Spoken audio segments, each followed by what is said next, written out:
ses premiers diplômes entraîneur traditionnel pour pays francophone yëpp. Jacques Diène fa laa ko formé. moo Néné Diarra bu Thiès. ndem si yàlla ji Jacques. bi ñu ñibbisee la ma boole ak Manga. ma nekk ak moom ba ni mu bàyyee làmb. voilà donc bu ngeen bëggee xam loolu nu mu demee da ngeen dem seeti Néné Diarra bu Thiès. ku du fonk la tamit. parce que xam na làmb démb te ñu njëkk am diplôme. moo yor équipe Thiès bi compétir ci drapeau chef de l'État. voilà léegi leneen li ngi ci làmb bi loo xam ne xalaatoo ko ci làmb ji rek mi ngi ci làmb ji parce que Tafa Ndiaye daan na ko wax danaan kii ñoo ko moom jëgaane wuñu ko fenn. léegi ci làmb ji même boo seetee arène politique bi fi mu nekk nii li ñuy bàkkoog seeni mébét ak seeni pexe ak seeni yëpp ci làmb ji lañ koy tëggee terminologie bi ci làmb ji lay jógee. dégg nga kii daan ne ñun dañuy ñëw daanaat. waaw kële ñëw daan ne bëgg bëre bañ bëre. kii ne léegi dañu lay wër ndomba. kële ne dóor naa ko am na 4-3 appui dem na chez Ardo. donc boo gisee terminologie bi yëpp ñu ngi koy jëlee ci suñu base de culture. de nu ñuy defaroo. te gis nga aussi des fois ñu léewtoo ba ñëpp defee ne fu nekk lay mujjee. ñu gajante rek yem. lu ñu daan wax cokkaas. bokkul ak dóorante. te lam yi da ngay gis ne ñaari mbër yi même bala ñuy songoo dañuy léewtoo. bokkul ak congoo. bokkul ak roofoo. voilà. yooyu yëpp dafa am ci làmb ji léegi nag li ci nekk ci biir làmb ji. ku nekk yow li nga nekk ci sa domaine professionnel. yaa ko war a xool. fexe nag ba mu doon or boo xam ne mën na jëriñ xeet bi. wante naan am nañu làmb am nañu ay aada. te mënuñu ko transformer en or pur. pour impulser le développement économique day indi problème. boo seetee xale yi njëkk a génn. du ñii ay ñoom Pape Diop Boston. ay ñoom Riche Niang. ñoom Boy Bambara. dans les années 70. fekk ni leen ñoom ñuy dem championnat du monde. Jeux olympiques. ak ñoom Modou Pouy. waaw te bu ñu demee. dañuy jëgaane. dañuy gis dañuy jàng. donc ñoom bu ñuy ñëw fii même peut-être ñi nga xam ne ñu ngi woon ci institut des sports yeeg yooyu rawee nañu la fukki at. parce que ku dem préparation Jeux olympiques en Russie dem États-Unis dem France dem Angleterre dem Italie boo ñëwee fii boo dajeek benn borom xam-xam boo xam ne dafa cuune. wala dafa taxaw ci ay diplôme du génn na yow da nga koy dépassé. moo tax ñooñu tamit bi ñu ñëwee li ñu amoon dañu ko def ci biir. donc ñoom ñoo fi njëkk indi musculation moderne. ñoo fi njëkk indi techniques yi nga xam ne dañu ko jëgaane ci lutte gréco-romaine ak lutte olympique indi ko. doon ci ay champion. ba pare nag ay mbër lañu parce que mbër boo ko gisee da ngay defeen dafa dof. mais boo seetee léegi ñi am sponsor yi ak ñi nekk ci université yeeg seen management ak yëpp. ci làmb ji la ba nu ñëwee nag dañoo jël seen teraanga def ko ci xeet bi ba pare. def ko nag ci seen bopp defar seen i écurie ak seen i école léegi nag ku leen bëgg da nga leen dollil wante di leen xarab ak leen wax li ñu mënul. loolu amul solo du ñu yóbbu ci kanam. Kooku mooy professeur Djibril Seck jàngatul ñu làmb dans l'ensemble rappelé fi sax loo xam ne en 74 équipe nationale boobu ñoo demoon Algérie ñoo jëloon médaille d'or bi ci njiitu Riche Niang boobu ak ñoom Boy Bambara mi ñoom Robert Diouf ñoom ndem si yàlla Arona Mané ñoom Modou Pouy génération boobu ñoom Ambroise Sarr ba wàcc ay Robert Diouf moom la professeur rappelé Sénégal yàgg na am raaye ci wàlli bëre ñooñu la waxoon ne dem nañ foofu waaye terewuloon doon ay mbër ak seen comportement mbokku téléspectateurs yi tey prétexte bi mooy mbër yi voyage bi dafa bari lan moo ko waral dañuy wuti doole dañu dem pour defi tourisme dañu dem pour lan ak tamit lu tax pour jox leen visa léegi dafa gaaw pour ñu dem loolu yëpp moom la ñu bëgg a jàngat tey dem nañu seeti moniteurs yi nga xam ne ñoo nekk fii Sénégal di ànd ak ñoom ci xale bi bu mu amee 40 kilos ñu koy entraîner ba mu am 90 kilos ba mën a dem 100 kilos ba mën a bëri ay combats yu ko permettre mu mën a dagg billet di dem à l'extérieur ñu dem seeti moniteurs yooyu ku ci ne sa version ci mbër yi ak tukki bi ak tamit ndax liñ doon wut dafa amul fii mbala ñu koy wuti fële ñu dem def seetaani reportage boobu dellu si waat.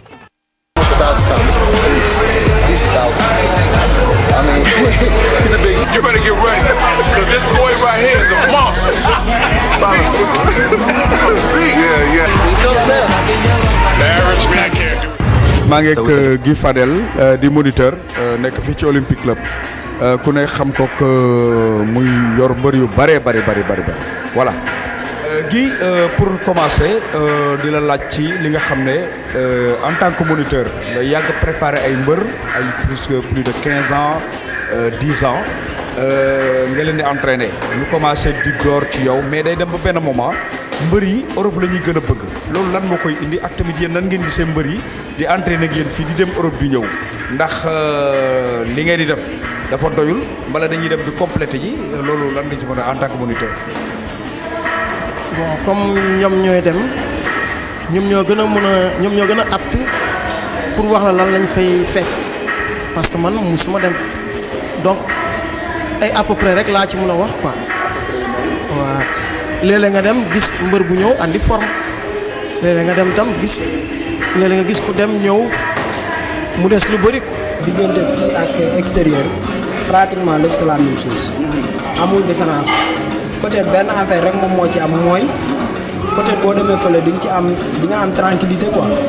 tranquillité waaw tranquillité bi peut-être loolu moom moo leen jafe fii ñu dem foofu di ko def foofu boo fa demee da ngay gën a stable par rapport ak fii ñu lay woo téléphone yeeg say copain di ñëw sa kër say gan ñoo xam ne ni mënuloo leen bañ a jël quoi wala bañ a gis ak ñoom waxtaan. te boo demee fële da ngay am benn dal boo xam ne ni di nga ko am di nga mën a récupérer boo entraîner ba pare. loolu moom mooy avantage yu fële par rapport ak fii mais sinon fii. waaw entraînement yi ñuy def fële loolu la ñuy def fii métti yi ñuy daj fële loolu la ñuy daj fii. même ñun ñi nekk ay moniteur di wax ak yow sax des fois am na si moniteur yoo xam ne dafa am nit ñuy wax ay convention tu es obligé parce que dafa am ay nouvelles systèmes nouvelles techniques yoo xam ne dafa bees yoo xam ne moom la ñuy dem jàngi à l'étranger di ko def entre les professeurs. donc c'est valable aussi pour sportifs yi ñoom it dem yokk seen xam-xam ak yeneen entraîneur ak yeneen. coaching yoo xamante ne am na beneen technicité bu si nekk quoi. mbër yi nga xamante ni daal dañuy dem di entraîner ji bitim réew di bàyyi fii moo ne de pourtant lépp lu ñu uti bitim réew am na fi xëy na tamit ñenn ñi dañ ko def pour jéem a dem complété wu ji maanaam changer mode de vie mën a jël ay kii yoo xam ay protéines pour gën a renforcer seen muscle quoi. tu vois ñu bari loolu la leen di yóbbu ak tamit mën a récupérer waale foo xamante ni kenn du leen déranger nekk ci beneen vie alors ñu bari loolu rek moo leen fa yóbbu mais nag du dara lépp lu ñu uti bitim réew am na fi. bu dee côté matériel gars yi ñoo ñëpp matériel waaw côté matériel parce que matériel yi sax fa lay jógee mais bu dee côté liggéey ñoom mbër yi ñoo la gën a mun a wax waaw ñoom ñoo parce que ñoom ñooy dem. ñoom ñooy ñëw ñoom ñoo la gën a mun a wax. man yoruma lépp. soo demee forcément dinañ la jox yu bees yi nga xam ne man amuma ko woon. Eumeu Sène waaw.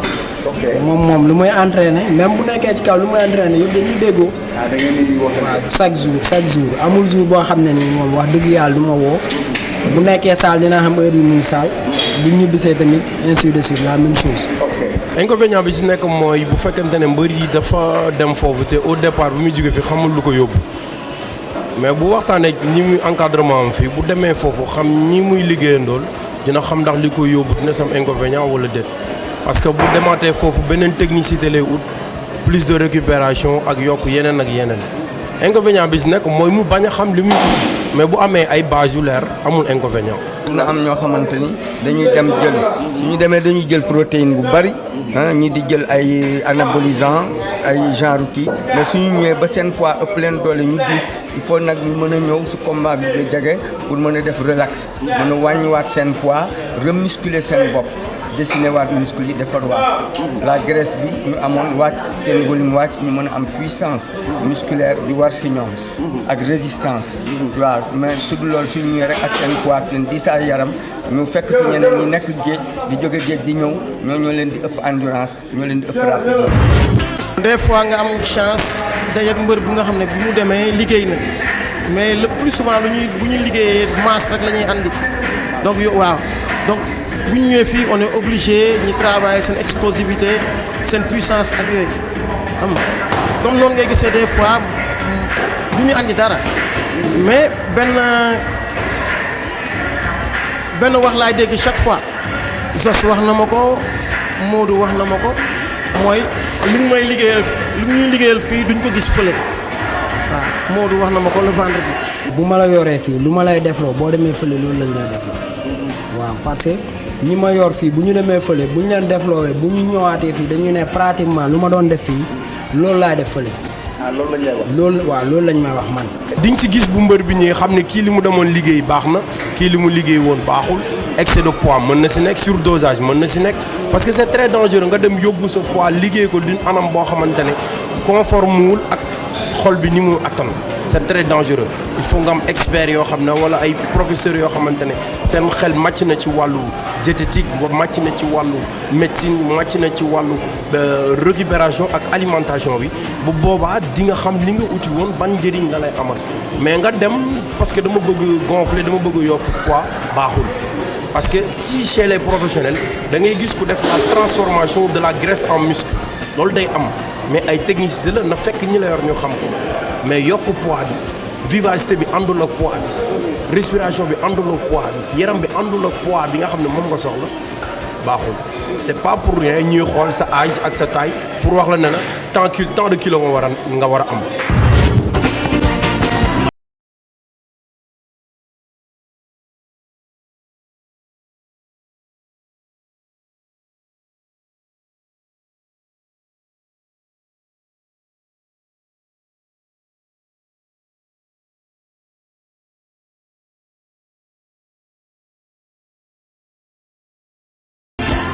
expérience bi mi ngi ci job bu nga xam ne je touche du bois yaa ngi ci depuis 12 ans mbër bi biñ koy xam amul 20 ans wala bu amee bu âgé 20 ans la am nga nekk ak moom ay 5-6 ans da ngay dem ba da nga koy xam yoon bu nga mën a jaar pour mu am dara ak yooyu.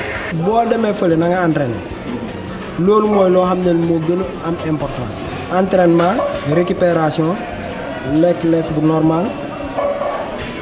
ñibbisi jeex na amul leneen waaw parce que métti gi yëpp benn waaw. bëri fi ñu toll dañu professionnel war nañ gën a professionnaliser seen liggéey à ce que ñu ut benn diététicien bu baax ut benn préparateur bu baax ut masseur bu baax parce que mënoo dem di gagner ay millions sa famille yaakaar si yow ngay liggéey loo xamante ne mën na la indil ay feebar wala ay excès parce que day bette gis nga erreur bi gën a grave mooy li ñuy def te xamuñ li ñuy jël. bés bu lay rey arrêt cardiaque ngay am et c'est très dangereux. booy léegi dañu melatul comme avant ñun bu njëkk dañu daan entraîner naturellement sans rien di récupérer di travail sérieux di nangu teel a tëdd di lekk bu baax. léegi lan la ñuy def bon léegi booy fi nekk léegi moom ñu si ëpp vraiment dañu jël ay anabolisants te loolu c'est très dangereux waaw anabolisants yi da nga rëy kii mais nag endurance ba war si yow doo ko am.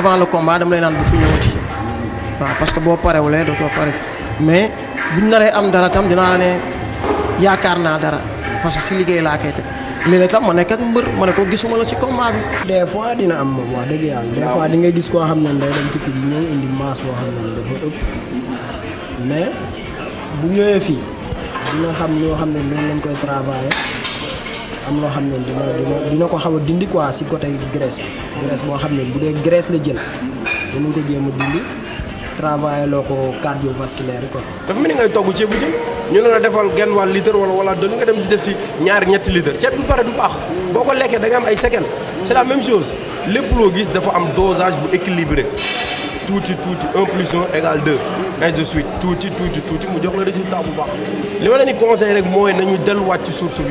ressourcé wu bu baax ut ay professionnels yoo xamante ne seen carrière ñu sàmm leen parce que seen yaakaar ci la nekk mooy seen si la ñu am li ñuy teddee donc ils sont